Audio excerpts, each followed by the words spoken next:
sostendrá.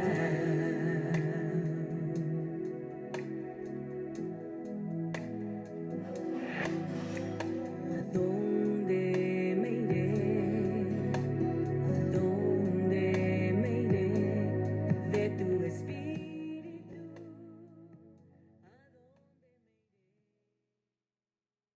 Sí, Señor. Gracias por este día, Señor. Te pido por Keila, pon tu Espíritu Santo sobre ella y guíala en las pláticas que tengas el día de hoy. Bendice las pláticas entre nuestros grupos, Señor. Y muchas gracias por este día. En tu nombre oramos. Amén.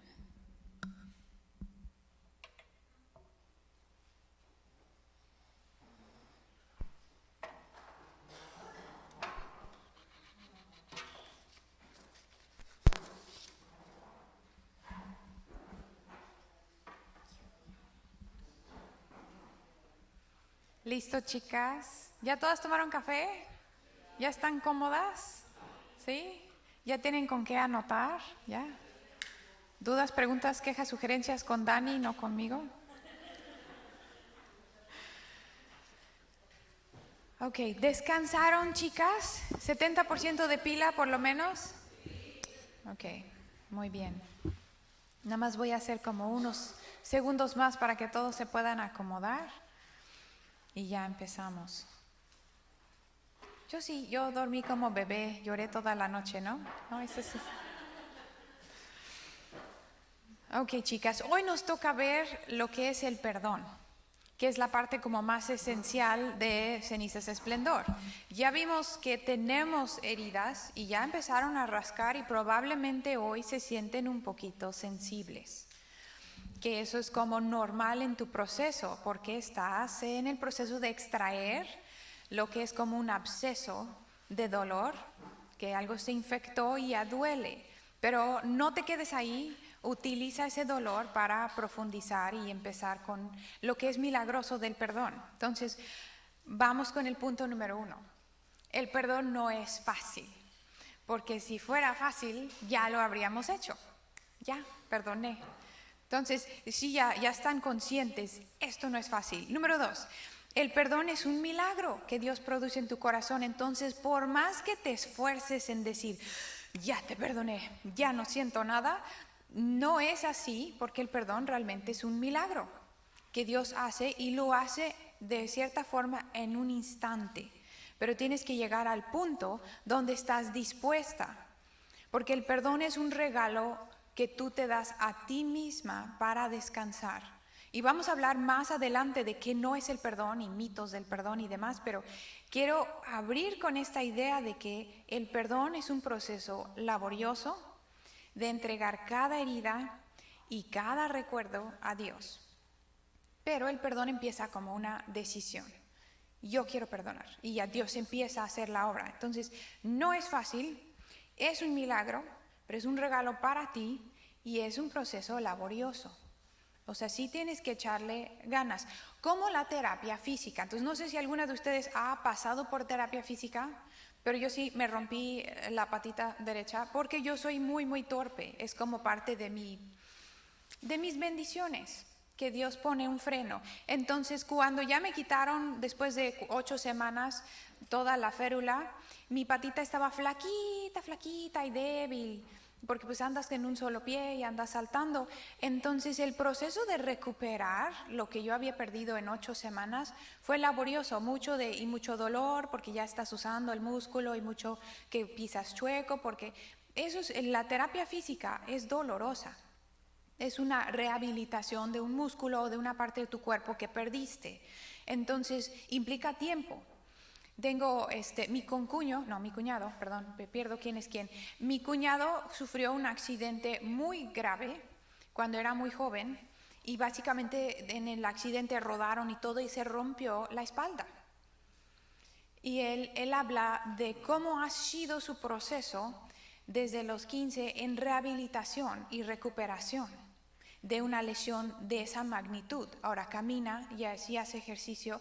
De hecho, tiene que ser muy constante en su ejercicio, muy constante en estiramientos, muy consciente de que tiene algo que le ha marcado toda la vida y que tiene que trabajar y mantener para no perder otra vez y caer en mucho dolor. Entonces, cuando flojeamos, tendemos a caer en más dolor, y trabajar un músculo es doloroso, pero produce mucho fruto. Entonces, lo mismo es lo que vamos a hacer. El proceso laborioso de perdonar es como la terapia de rehabilitación física. Es un proceso que requiere trabajar con nuestro dolor y ver después resultados.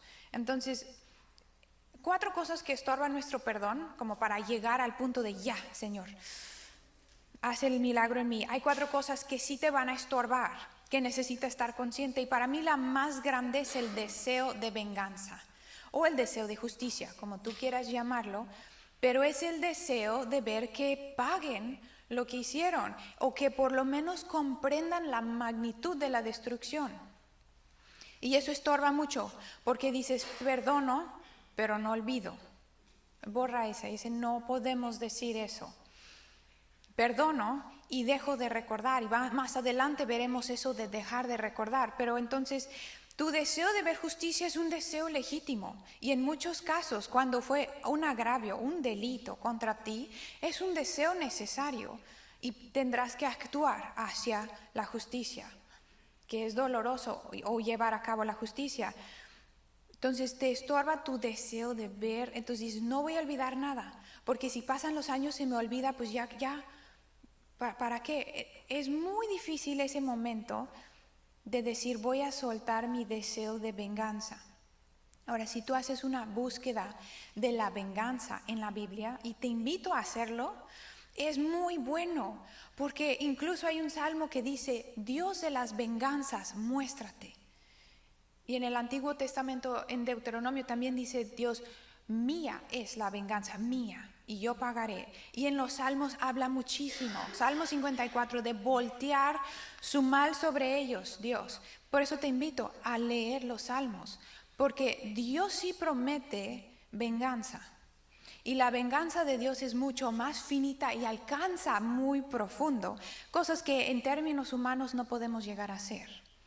Entonces, cuando tú dices, Dios, te entrego la justicia y hazla tú, hay un descanso para ti.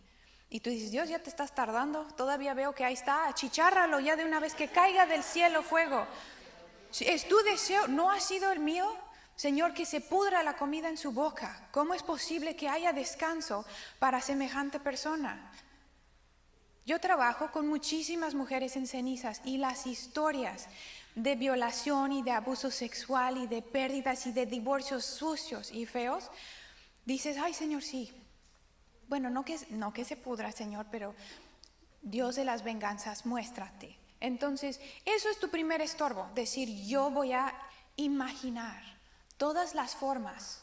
Hubo una mamá que por católica llevaba a su hija al catecismo, y el sacerdote abusó de ella y de otras niñas, y cuando ella supo años y años y años después, la culpa que ella cargó por decir, yo no solo pensando que hacía yo bien, la llevé. Entonces agarró una escopeta y se esperó ahí afuera, y por la misericordia de Dios el sacerdote no llegó ese día.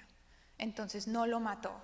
Pero tienes que entender que cuando yo hablo de venganza, no es tal vez una traición pequeña de me mintió, habló mal de mí a mis espaldas, que no es menor, pero no llega al grado de lo que pueden hacer para destruir identidad cuando hay abuso sexual o violación. Es una destrucción de la identidad, y el deseo de venganza es real y va a estorbar tu proceso de perdón, porque vamos otra vez con la siguiente parte de venganza, es yo voy a perdonar, pero bajo ciertas condiciones. Cuando ya lo vea ya muy mal, ahora sí me nacerá el perdón. Y esperar a que te nazca el perdón cuando veas suficiente justicia, tienes que entender que lo que hicieron no se puede restituir como si no hubiera pasado nada. No se puede.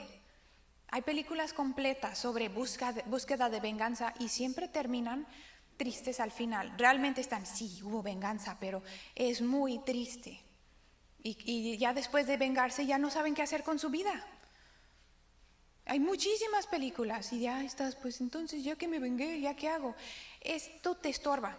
Tu vida, tu plenitud, tu vida en Cristo, la vida abundante de Juan 10:10, te estorba tu deseo de venganza y justicia. Entonces, Deuteronomio 32, 35, necesitas apuntarlo porque esta es una de las de venganza. Que yo sí lavo platos, yo puedo lavar los platos y no ver los trastes y los dejo limpiecitos. Deuteronomio 32, 35, yo me la paso limpiando y tallando los platos, imaginando lo que le voy a decir. De esas conversaciones mentales, ese careo por fin donde tú le dices, no sabes cómo destruiste a mi familia, no capturaste la magnitud de lo que tú, mujer, que hay muchas cosas, ¿no? Dice Deuteronomio 32, 35, Dios dice, mía es la venganza y la retribución. A su tiempo su pie resbalará, porque el día de su aflicción está cercano y lo que les está preparado se apresura. Es una promesa del carácter de Dios, que sí lo vio y sí está consciente que fue injusticia y sí está obrando. Pero la obra más importante no es la venganza, sino tu corazón. Y eso es lo que más te toca a ti, decir, voy a trabajar en mi corazón. Charles Spurgeon dice que somos muy propensos a grabar nuestros sufrimientos en mármol y escribir nuestras bendiciones en la arena. Entonces, como que te quedas enfocada en tu situación de víctima y no voy a salir de aquí hasta que por fin satisfaga mi sed de justicia.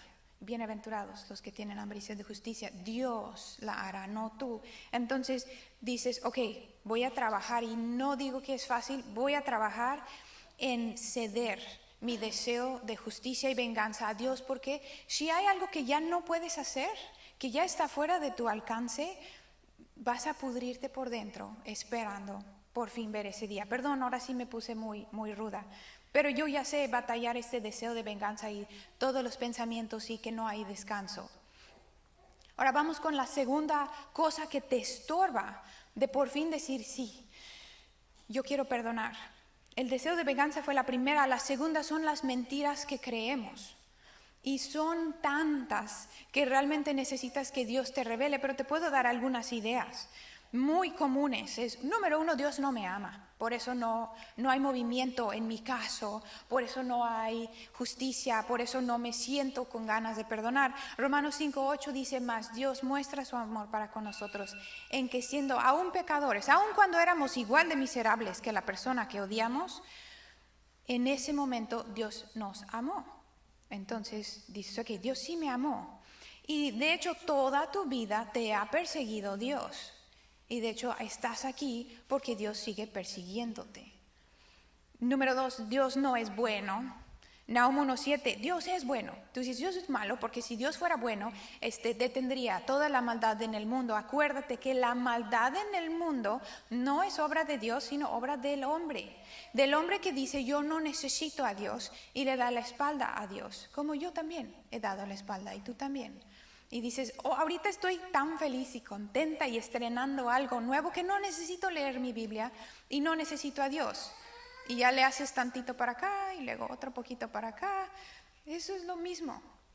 Dios sí es bueno. Nahum 1:7, Dios es bueno, fortaleza en día de angustia y conoce a los que en Él confían. Sí te conoce y conoce tu nombre. Entonces, si tú estás a sola en algún momento del día de hoy, dices, muéstrame que me amas. ¿Cuándo fue la última vez que le dijiste? Yo le hago esto mucho a mi esposo. Dime que me amas. Y él, ya lo sabes. Y yo, pero dímelo. Y él, ya lo sabes. Sí, pues, ¿no? Y yo digo, sí, pues, no es un te amo. No es, y los hijos también, mami, te quiero. Y tú, ay, chamaco cochino, que no sabes hacer la tarea, ¿no? Y, mam, sí, te amo, sí, mi vida. O sea, lo mismo que nuestros hijos quieren que nosotras hagamos, nosotras necesitamos de Dios. Y a Dios no le cuesta volver a recordarte cuánto te ama y con la abundancia de amor que sobrepasa todo, incluso su amor por su propio hijo. Entonces, Dios sí es bueno, Dios sí te ama y tú puedes decir, Dios, muéstrame cuánto me amas. Que yo sepa hoy y empieza a buscar en tu Biblia y decir, Dios, muéstrame cuánto me amas. Dios no me escucha, clásico. Entonces, yo oro y no me oye. Mateo 7:7, pedid y se os dará, buscad y hallaréis, llamad y se os abrirá. O sea, pide y te van a dar. Y habla Dios también de cómo es un padre con su hijo, que si le pide, sí le va a dar. Pero Santiago nos recuerda que a veces pedimos mal, con nuestro corazón mal. Otra mentira. Ya vimos que Dios no me ama, es una mentira, que Dios no es bueno, es mentira, que Dios no me escucha, es una mentira, y que esto, lo que sea tú, esto o estas cosas, son imperdonables. Esto sí es imperdonable, porque no hay forma de restituir, ya mi vida ya cambió, ya no hay ya no. O sea, y yo sí entiendo que, por ejemplo, en Cuernavaca hay mucha inseguridad. Y una hermana de la iglesia con su hijo cristiano, muy lindo, se fue al mercadito a desayunar unos tlacoyos deliciosos. Sentado en la mesa lo confundieron con alguien más y pasó alguien y lo disparó. Y ahí en el mercado murió su hijo. Y era el cristiano. Y ella dice, ¿qué hice yo? ¿Por qué Dios? Clásica pregunta, ¿por qué Dios? A veces a estas preguntas de ¿por qué Dios? No va a haber respuesta hasta cómo Job veamos a Dios y Dios nos satisfaga con su presencia. A veces no hay una respuesta que podamos entender de por qué Dios. Y el proceso que esta mujer pasó para llegar al punto de poder perdonar a quien le robó a su hijo. Entonces necesitas decir, no hay nada imperdonable, pero sí hay muy grandes heridas. Isaías 1:18 dice, y esto es lo mismo para ti y para mí. Venid luego, dice Jehová, y estemos a cuenta, tú y yo, de lo que yo también no he respondido como Dios quiere. Si vuestros pecados fueren como la grana, como la nieve serán emblanquecidos. Si fueran rojos, ustedes lo conocen como el carmesí, vendrán a ser como blanca lana. Si Dios puede por completo transformar un pecado rojo a algo blanco, por completo, pecado de su pueblo, pecado de todo tipo, no hay nada que sea imperdonable. Yo no puedo decir, no, yo no puedo perdonar, y Dios perdonó muchas cosas y a muchos grados muy fuertes. Recuerda que el perdón es un regalo para ti. Y vamos a hablar un poquito más. Pero otra cosa que te estorba, deseo de venganza te estorba, las mentiras que tú crees, y hay más mentiras, pero ya a veces son más personalizadas hacia la situación. Y 3, no buscar a Dios en su palabra va a estorbar tu proceso de perdón, porque estás tratando de producir perdón sin realmente que Dios lo produzca en ti. Y dices, no, pues ya Dios, ya. Perdón, que salga del cielo fuego para mí. O sea, si no estás buscando a Dios en la palabra, entonces es vana tu labor. Pues ya no va a salir nada. Salmo 82. Este deseo de buscar a Dios. Versículo 2. Anhela mi alma y aún ardientemente desea los atrios de Jehová. Mi corazón y mi carne cantan al Dios vivo. El salmista está diciendo su sed. En el Salmo 84... su sed de Dios. Tienes una sed de Dios y ya estás haciéndote como las plantitas cuando no llueve, que ya la hoja empieza como que a arrugarse y estás, todavía estoy bien. Si no estás dispuesta a abrir la Biblia, y para mí el proceso es abro la Biblia y digo, aquí me quedo, como Jacob, me aferro y digo, no voy a soltarte hasta que me bendigas. No voy a cerrar mi Biblia hasta que reciba respuesta. Y ya como que empieza a llover del cielo, como el descanso, y digo, no, todavía no, más. A veces dices, es que la comida, es que los niños, es que mis pendientes, que a veces tienes que dejar esas cosas y decir, voy a encerrarme en mi cuarto y necesito estabilizarme nuevamente en lo que es Dios. Versículo 5 del Salmo 84 dice, bienaventurado el hombre que tiene en ti sus fuerzas. ¿De dónde vas a sacar fuerzas para perdonar, para seguir, para vivir, cargar tu herida para tu rehabilitación? Salmo 84:5, bienaventurado el hombre que tiene en ti sus fuerzas, en cuyo corazón están tus caminos. Atravesando el valle de lágrimas, lo cambian en fuente, cuando la lluvia llena los estanques. O sea, Dios promete abundancia. Pero tú dices, pues yo ya quiero la abundancia sin hacer el trabajo, sin acercarme a Dios. Y es indispensable abrir tu Biblia y quedarte ahí y a veces pacientemente esperar a que Dios diga, ¿ya estás lista? Como un niño que sí, ya lo quiero, ya. Y tú, ¿ya? Pero ya, ok, sí. Y todavía lo dejas otro rato para ver si no. Como cuando tu perrito estás, sit, y está. Y tú, todavía no. Es parte de tu proceso de decir, me voy a quedar en silencio Muchas veces, C.S. Lewis, cuando perdió a su esposa con cáncer, escribió un libro hermoso que todavía está hasta el final del capítulo 12 de Cenizas, que habla de la enorme pérdida, así de Dios, ¿por qué? ¿Por qué tuvo que sufrir mi esposa? Y habla de su relación con Dios, que cuando fue clamando a Dios sintió cómo se cerró la puerta y los cerrojos, y él afuera, en el silencio. Y conforme procesaba escribiendo su dolor, se dio cuenta que la puerta abría hacia afuera y que el que está pegando la puerta y gritando no oye, que dice, hazte un lado para que yo abra. O sea, mucho del proceso es, ¡Dios! Y ya quédate en silencio y espera, porque te va a hablar. Y te va a hablar de una forma personalizada y muy específica porque sabe lo que tú necesitas. Entonces sigo diciendo, abre tu Biblia y quédate ahí y pasa las páginas salmo tras salmo hasta que digas, yo estoy satisfecha con el consuelo de hoy. Entonces vamos a hablar de lo que no es el perdón. Ya hablamos de las 4 cosas que ¿son 4? ¿Son 3? Dice 4, pero falta 1. ¿Quién sabe por dónde se fue esa 4ª cosa? Es deseo de venganza, mentiras y no buscar a Dios en su palabra. Por ahí me va a salir. Voy a hablar de lo que no es el perdón. Porque muchos tienen una idea de lo que el perdón es y por eso también no sale el perdón porque tienes una idea equivocada de cómo es perdón. Ok, el perdón no es, número 1, son 5 cosas. El perdón no es suprimir la herida y fingir que no pasó. Sí, te perdono, ya, no me dolió. A veces sí, porque si es como que te habló feo y tú, ay, sí, no te preocupes. Pero muchas veces es no me pasó nada, pero estás herida y está escurriendo la sangre hasta tus pies y finges que no pasó nada. Entonces el perdón no es suprimir la herida y no, yo soy muy fuerte, yo soy muy macha y no me dolió. No es fingir que no pasó nada. Número 2, el perdón, este sí es importante, no es darles permiso para que lo vuelvan a hacer. El perdón no es darles permiso que lo vuelvan a hacer, no es borrón y cuenta nueva. Frase muy clásica mexicana. Te perdono, no pasó nada, ya estamos igual. Ya, es que tú me perdonaste, entonces ya me tienes que tratar igual. Y ya otra vez te puedo yo destruir tu corazón y puedo volver a pisotearte así. No es, ya no pasó nada y estamos en el mismo punto. Porque eso sí es mucho chantaje emocional, que te digan, no, pues, sí, te perdono y vamos a seguir juntos en lo mismo. No es eso. Número 3, el perdón no es volver automáticamente a confiar. Es parecido a la segunda. Entonces la primera fue no suprimir la herida y fingir que no pasó nada. La segunda es, y lo puedes encontrar en el manual después, lo checas, capítulo 5.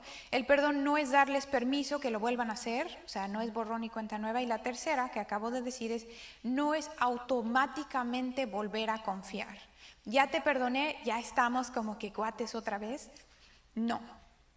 Hubo una brecha y hubo una herida, grande o chiquita, y lo que tú necesitas para volver a confiar en alguien son frutos visibles de arrepentimiento, frutos visibles de un cambio, no palabras. Las palabras son muy sinceras tal vez, pero si no hay una acción concreta y visible. Incluso en la Biblia habla Juan el Bautista a los fariseos, hagan frutos dignos de arrepentimiento. Un fruto es algo visible, es algo que tarda tiempo. Y lo vamos a ver más adelante, frutos de arrepentimiento, ahí ponle una estrellita, que es un fruto de arrepentimiento, pero no es automáticamente confiar. Ya, otra vez, sí, porque ya te perdoné y tu disculpa parece que fue sincera. El número 4 es el perdón no borra lo que te hicieron. El perdón no borra lo que te hicieron ni los exime de responsabilidad. Ese es el enorme temor de decir, en el momento que yo suelto el perdón, ya no viven las consecuencias de sus acciones y ya no son responsables de lo que hicieron. El perdón no borra lo que te hicieron ni los exime de responsabilidad.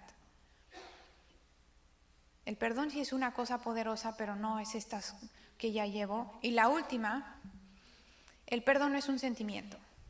Esperar a la sensación de perdón, vas a esperar eternamente. Es muy fácil perdonar a alguien que amas, por el gran amor que cubre multitud de pecados, que sobrelleva, pero es muy difícil, y voy a decir imposible, perdonar a una persona que nunca ha reconocido que lo hicieron, nunca te han pedido perdón, no han cambiado su actitud y probablemente no alcanzarás a ver justicia. Es muy, muy difícil perdonar a alguien así. Entonces, no es un sentimiento, no esperes el sentimiento. Voy a recalcar si no están completas tus notas. El perdón no es suprimir la herida y fingir que no pasó nada. El perdón no es darles permiso a que lo vuelvan a hacer, porque no es borrón y cuenta nueva y no quedó nada en el pasado. 3, el perdón no es volver automáticamente a confiar. Se requieren frutos de arrepentimiento. 4, el perdón no borra lo que te hicieron ni los exime de responsabilidad. Y 5, el perdón no es un sentimiento que ya me siento con ganas de. Entonces, ya llegamos a este punto y no hemos llegado a cómo perdonar. Vimos que no es fácil, vimos que hay cosas que estorban el perdón, ya vimos lo que no es el perdón. Vamos a cómo perdonar. Ok, esto es algo sencillo. Otra vez, es algo sencillo. No sé cómo describirlo para no espantarles, pero voy a describir mis experiencias y las de otras mujeres. Es entregar tu voluntad a Dios y morir.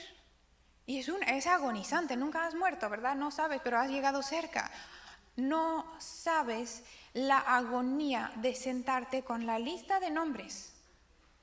Entonces, lo que yo hago cuando pero tienes que estar muy dispuesta. Una vez sí espanté a mi esposo porque fue muy violento, ya llevaba yo tanto tiempo arrastrando la amargura que salía por mis poros, que ya era furia con todos, incluso con mi familia que no tenía nada que ver, furia, y me senté vamos a hacer esta operación. Y tomé un post-it, ok, tú lo ves, es un cuadrito, no me alcanzó. Y yo dije, es poquito, nada más es así, Señor, y te lo entrego y todo, no me alcanzó. Entonces, si lo vas a hacer, te sientas y escribes todo lo que te hicieron, esto, el otro, ¿ya? Y volteas la hoja y lloras, porque te estás reviviendo lo que te hicieron, lo que me dolió, lo que me está costando.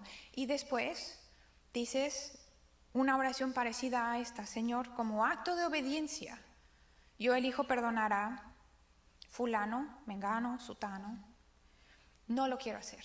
Esta es mi parte favorita de la oración. No lo quiero hacer, pero te amo y sé que tú me amas y quiero obedecerte. Entonces hoy libero a fulano, mengano, sutano de mi juicio. Y yo ahí inserto como y los perdono por esto, y por esto, y por esto. Y de veras que es llorar mucho y agonizar y soltar así, Señor, y no salen las palabras porque no quieres soltar eso, pero ya no quieres estar así como estás, supurando por los poros amargura y enojo y con tristeza. Perdóname por las maneras que yo te he estorbado tu obra en mí y en fulano, mengano y sutano, por mi falta de perdón. Ahora me hago un lado para que se haga tu voluntad para fulano y para mí. Haz tu lista cuando estés a solas y apunta, fulano, porque habló mal de mí, porque inventó chismes, porque abusó de mi confianza de esta forma. Tú sabes cuáles son y tú sabes la lista de cosas que tienes en su contra y decir, y los perdono por esto, y por esto, y por esto. Es muy doloroso. Yo sí tuve que poner el cerrojo con mi esposo y decir, estoy bien, no me voy a morir, pero estoy bien, déjame, bla. Y él entró y oró por mí y vio que estaba yo a medio proceso de morir. Es morir a mi deseo de venganza, es morir a mi deseo de ver un final feliz, como de película que llegan y perdóname por todo lo que te hice y tú, sí, no sabes. O sea, nunca vas a verlo, nunca lo he visto. Nunca, nadie ha contado que sí me llegó a pedir. Y cuando te lleguen a pedir perdón, no te sabe. Es como de, eso no era lo que yo quería. Y ok, pues sí, te perdono. Y yo con mi bola de fuego que traía dentro, que yo iba a desmenuzarte con esto. No, ¿qué hago? Por eso, el proceso de perdón es algo que tú haces contigo y con Dios, muy aparte de esa persona. Luego vamos a hablar de qué hacer con una persona que ya has perdonado. Entonces, ¿cuándo sé que sí perdoné? es un descanso y una paz increíble, como que de repente un nudo se deshizo y dices, ya, me siento bien, siento gozo, puedo ver a esa persona no con indiferencia, porque eso también es como un sentimiento, con compasión, con misericordia o con lástima, depende en qué punto vas en tu proceso. Tengo paz. ¿Quieres esa paz donde ya esos recuerdos no tienen poder sobre ti para hacerte sentir nuevamente dolor y tristeza? No es un evento notable, no es así como que tembló y sopló un viento y de repente ya perdoné. A veces lo sientes, sí, en ese momento contigo y con Dios, sumamente hinchada de los ojos, porque así soy yo. Esto es lo que Dios hará. Es una promesa, lo he visto. Es un milagro que Dios hace en ti cuando tú ya dices, ya no puedo, me entrego, Señor, y cedo estas cosas y en obediencia perdono. Lo único que tú puedes hacer es tenderte. Una persona muerta no siente nada. Un muerto no se mueve. Un muerto no dice, me pisotearon. Un muerto, nada. Un muerto descansa en paz. Entonces parte de morir es soltar. Y tú dices, yo no quiero morir a eso. Yo quiero seguir saboreando esta furia. Pues espero que pronto entiendas cómo te envenenaste. Entonces, ya que logré este perdón, ¿cómo ando con una persona con quien hubo una fractura de relación? Ahora, ¿cómo nos tratamos? Es, hola, ¿cómo estás? No, porque necesitamos comprobar un cambio. Y porque hay algunas fracturas que esta persona nunca debes de volver a verla, pero necesitas perdonarla. Entonces, frutos de arrepentimiento.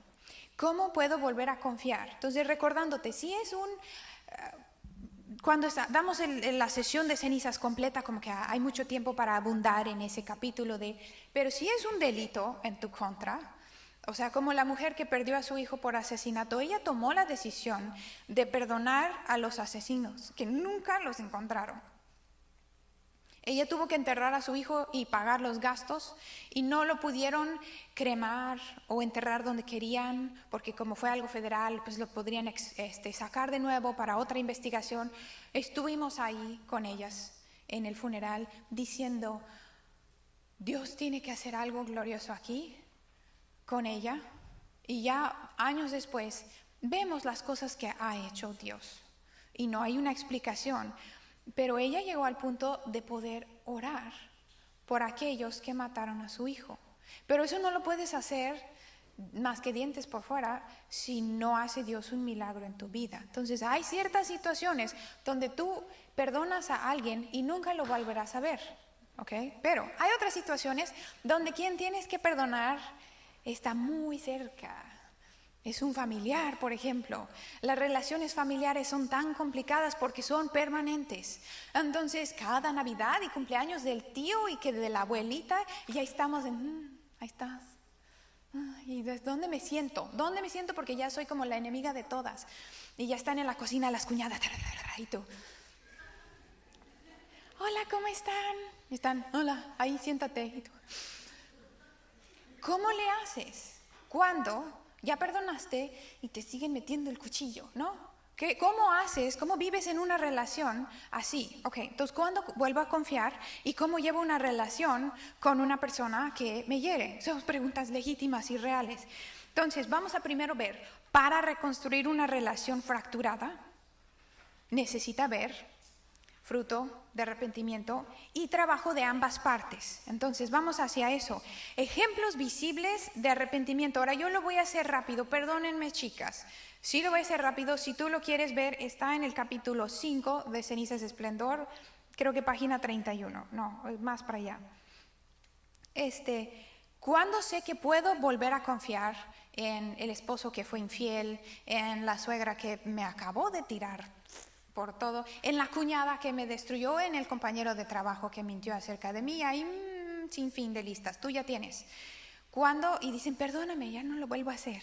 O tú dices, pues ya no me ha hecho nada.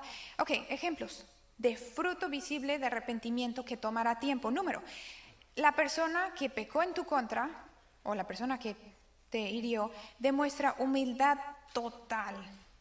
sin negociar ni estar a la defensiva. Nada de que sí, pero es que tú, o sea, nada.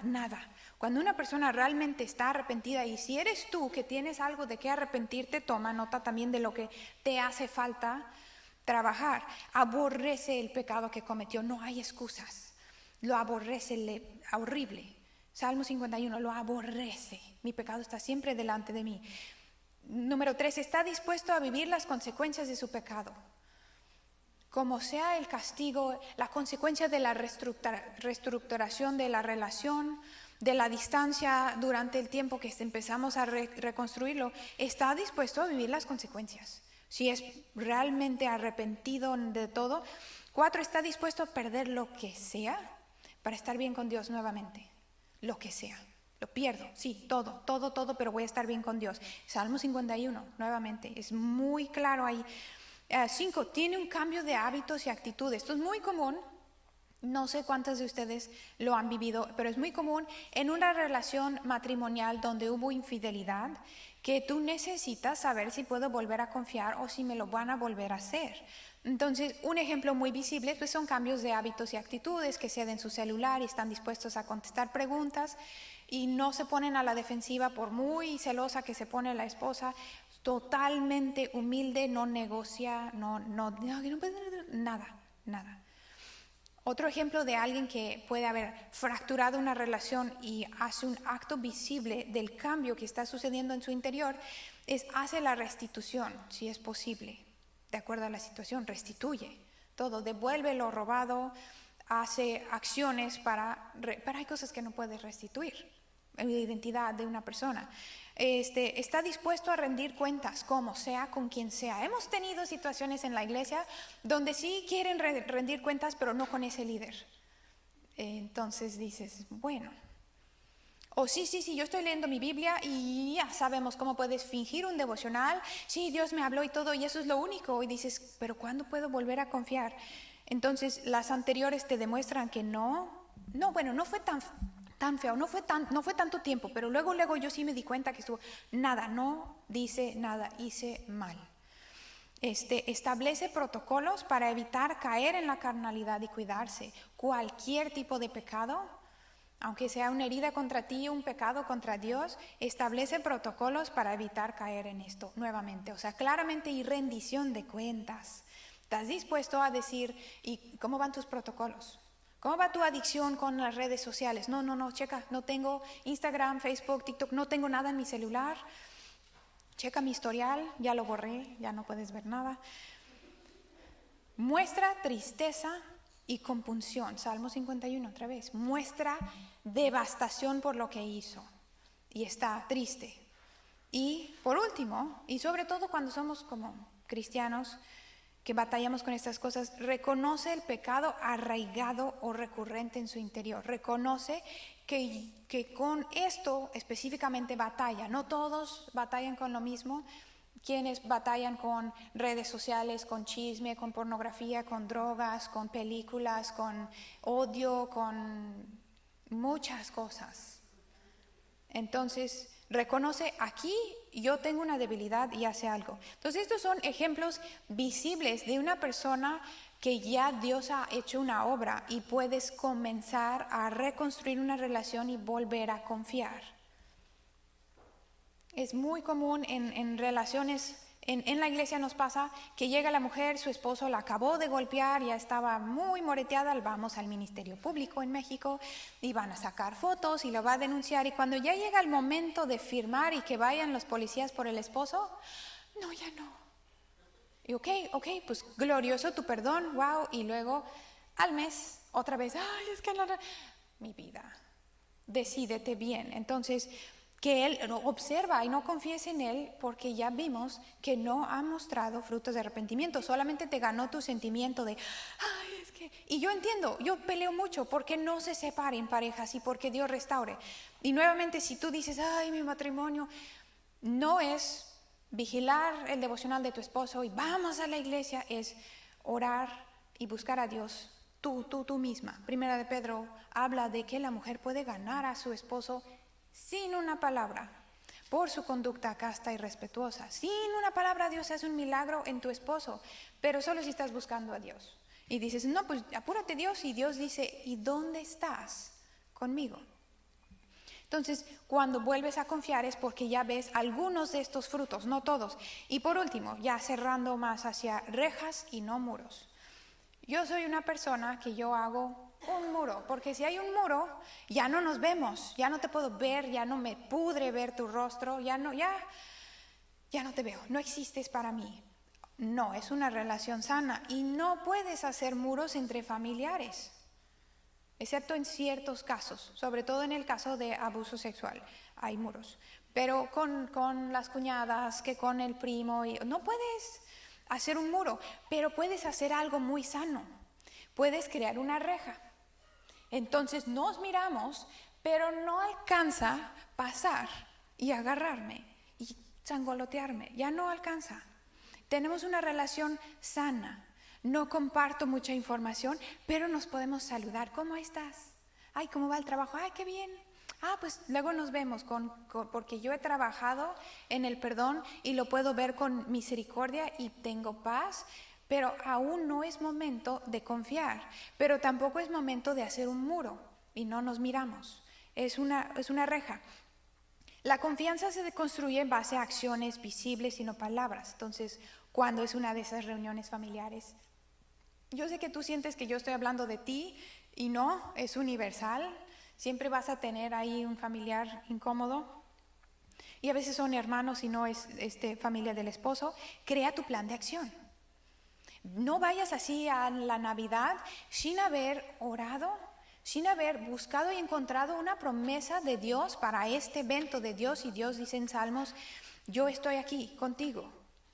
Okay, no faltará tu fuerza. Aquí yo soy tu escudo. O sea, depende de lo que tú necesites. Y vas orando y lo saludas. ¿Cómo estás? Orando. Y lo que yo he visto en mi vida es que Dios hace algo milagroso. No sé si a ustedes les pasará, pero hace algo milagroso que borra sus pecados de mi lista. No lo veo. Y se me olvida lo que hicieron. Y puedo hacer así, sinceramente natural. Hola, ¿cómo estás? Y ya regreso y digo, wow, qué gracia. Y mi esposo, wow. Y yo, sí, es que se me olvidó lo que yo traía en su contra. Eso sí es un milagro. Eso es Dios haciendo que no sientas nada. Y los saludas y los tratas con misericordia. Es Dios, no soy yo. Porque yo sí lavo los platos con mi lista de cosas, lo que necesitan saber. Entonces, no puedes, por último, cuando buscas a Dios constantemente, Dios sana tu corazón. Es mucho más fácil tratar a los que te han herido. Pero cuando dice entonces, ¿cómo va a haber una reconciliación con esta persona? Ok, no puedes forzar una reconciliación, que es de dos partes. Yo extiendo mi mano y tú tomas mi mano y nos reconciliamos. No puedes forzar una reconciliación si la otra parte tiene la espalda. No se puede.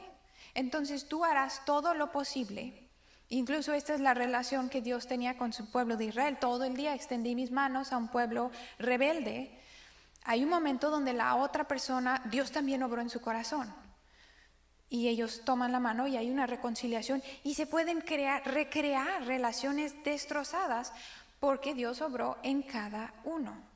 Entonces tú puedes, ese podría ser parte de tu proceso. Tienes una reja y la mano extendida hasta que la otra persona también Dios obra en su corazón. Entonces no lo puedes forzar.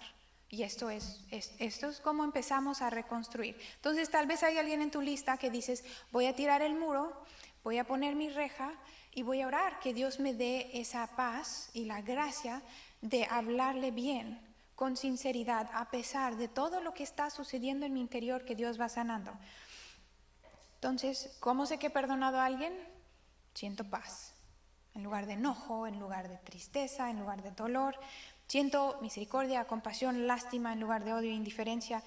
Es un cambio increíble y un descanso porque el perdón es un milagro que Dios hace en tu corazón. Entonces, para esto, yo quiero orar y luego vamos a hacer una actividad para ayudarte a empezar a encontrar respuestas para tu situación. Tú tienes la lista de personas ahí. Entonces, mientras yo oro, yo voy a orar la oración de perdón. Pon ahí esos nombres. Y voy a tratar de no llorar. Esta siempre me pega. Dios, Como acto de obediencia yo elijo perdonar a y también a no lo quiero hacer, pero te amo y sé que tú me amas y quiero obedecerte, entonces hoy libero de mi juicio. Perdóname por las maneras en que he estorbado tu obra en mí y en él o ella por mi falta de perdón. Ahora me hago a un lado para que se haga tu voluntad para ellos y para mí. Amén.